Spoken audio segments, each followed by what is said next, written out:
मंडळी, आनंदमाळ्यामध्ये सध्या उत्सवाचं वातावरण आहे. आनंदमाळ्याची रब्बीची ज्वारी, गहू ही सगळी पिकं आता तयार होऊन त्याची कापणी चाललेली आहे आणि हे सगळं सोनं सध्या आपल्या घरामध्ये येतं आहे. त्यामुळे आनंदमाळ्यामध्ये सध्या खूप छान असं उत्सवाचं वातावरण चालू आहे. पण ह्या विकेंडला तर महिला दिन आहे, आपल्याकडे काही सेलिब्रेशन आहे का नाही? हो तर, आपल्या शास्त्रज्ञांच्या म्हणण्यानुसार शेतीची सुरुवात जी केली ती म्हणजे महिलांनीच. म्हणूनच आपण हा विकेंड खास महिलांसाठी स्पेशली सेलिब्रेट करतो आहे. अरे वा, छानच. आपला स्ट्रॉबेरी महोत्सव तर सुरू आहेच, त्याचप्रमाणे महिलांसाठी काही विशेष खेळांचं पण आयोजन केलेलं आहे. शेतातली वेगवेगळी हार्वेस्टिंगची कामं सुरू आहेत.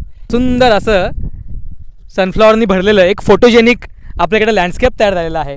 त्याचबरोबर ही सुंदर दिसणारी ही करडईची लाल पिवळी फुलं आणि इतर सगळी अशी छान छान फुलांनी आनंदमळा आता नटून निघालेला आहे. आणि ह्याच नटलेल्या आनंदमळ्यात आपल्या सगळ्या महिलांना आम्ही महिला दिन साजरा करण्याकरता आमंत्रित करत आहोत. येणार ना मग आपल्या आनंदमळ्यात वुमन्स डे सेलिब्रेट करायला.